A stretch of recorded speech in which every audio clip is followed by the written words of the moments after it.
All right, here's 5 steps to help you play your sport in college. All right, number 1, be good at your sport, obviously. Number 2, you need to get discovered. Number 3, you need to communicate with coaches. Number 4, you need to evaluate your options. And number 5, you need to make that decision. HeatCheck's here to help you with a couple of those. But let me start at the top. Be good at your sport. That's key. You need to realize how elite you need to be to play college sports, especially Division I. In most sports, the Division I athletes that make it and are successful there are in the less than top 1% of athletes nationwide. And depending on what your sport is, again, there could be millions of athletes in your class that are competing for just a few spots in Division I. But there are many spots available in the other divisions, Division II, NAIA, Division III, junior college. There are around 700,000 athletes playing college sports. You could be one of them, but you gotta be good at your sport, and this is one of the 5 that you can really control. You spend the time, you do the work, you get the reps, you get stronger, you get faster, you do all the things you need to do to get better at your sport. So get good at your sport. Number 2, get discovered. This is the trickiest one, and I'll go in depth in some other videos on this because I could do 5 videos just on getting discovered. But in a blanket way for all sports, you need to understand a couple key things. Most athletes are discovered in the evaluation period at NCAA certified events in major cities during what it would be club season for your sport. Okay, so these are events where thousands of athletes are coming together to play in a tournament, do showcases, camps, all sorts of things. And what that allows is Division I and II coaches, and this is how the calendar is formatted by Division I and II. Everybody else follows that. That's where they can get together and they can see lots, hundreds, thousands of athletes in one weekend at one event. Okay, so you need to be playing for a club that is at these events.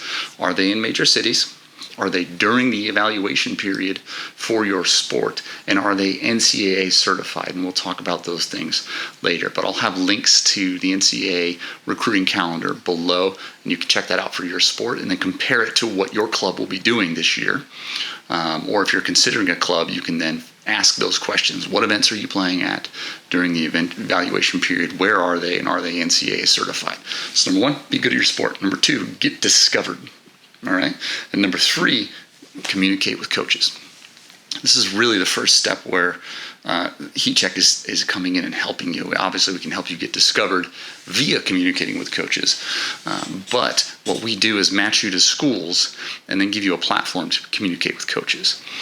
You'll see in the NCAA recruiting calendars that we'll link to that coaches largely most of your high school career and before aren't allowed to just call you up or aren't allowed to just send you a text message until a certain point. It's different for every sport.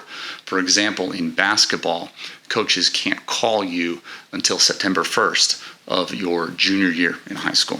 Then they can call you whenever they want.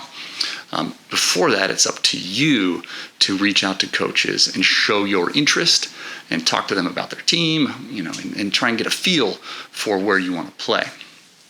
And this is really important for most athletes because most athletes, again, it's just the top 1%, less than 1%.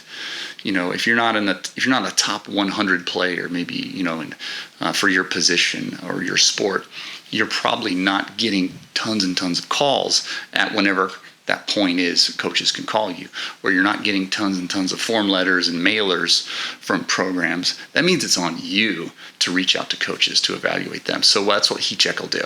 We'll match you to programs, and then we'll give you the ability to reach out to those coaches, send them your information, and get the conversation going, because that's how they're going to find you.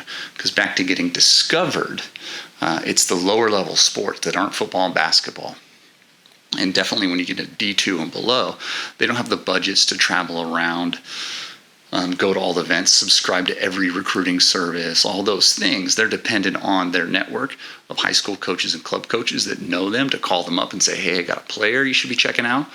And they're dependent on players to reach out to them. and talk about, maybe playing for that school. So you need to be communicating with coaches. Number 1, be good. Number 2, get discovered. Number 3, communicate with coaches. And then number 4, you need to evaluate your options. Okay. So now you're at a point where you have options. Maybe you're an elite player with 30 offers, most of them Power 5. That's a tough decision to make. Where am I going to have an impact? Where can I play? Where can I have the best experience? And evaluating your options, there's 3 big categories to that we like to talk about. Regardless, whether you're that elite athlete with a bag of offers, or you're kind of in the middle, or you're looking at lower division opportunities to play NAIA or D3 or even junior college, evaluating your options, what we do is help you make the decision on one of the 3 categories you're considering. So your evaluation of where you're going to make your decision is, 1, based on sport stuff, data, stats. What kind of impact can I have as a freshman? It's our desire to help people have an impact as a freshman versus going in and riding the bench and not really having an impact as a freshman. That anyone can do that. If you can just accept the offer and go ride the bench, go for it. But what we've done is bring in a list of schools you match to, and as you get those offers, you put them in another list, and then we can rank them by the impact you're likely to have as a freshman based on their roster. I don't want to show up to a team where I'm playing behind a sophomore, a junior, and a senior who all play my position. I want to go where I'm going to have an impact through my career, because I only get 4 years. I want to make it count. So that's one aspect. What's my impact? The playing stuff. The other parts of making your decision. One is the team culture and the coach. I put those together. What's it like? What's the energy like? Do I fit personality-wise? Do I like the coach? Do I like the players as I get to know them? What's that culture like? And then thirdly is the academic, the school itself. Do they have the majors and the academic tracks that I want or need? Is it close to my house or is it far from my house? Do I want to be far from home, or do I want to stay close so I can come home on the weekends and anything in between? These are the considerations you need to take when you evaluate your options. Okay. So number 1, be good at your sport. 2, get discovered. 3, communicate with coaches. 4, evaluate your options. And number 5, you need to make your decision. At the end of the day, we can bring all the data together we want. You can take all the advice you can from your coaches, from your parents, from your friends. You can listen to the pitches from the coaches at the colleges you're considering, but at the end of the day, you have to make that decision, and that's on you. And when that happens, again, is different from sport to sport to sport, and we'll make sport-specific videos to kind of help you through this as we go.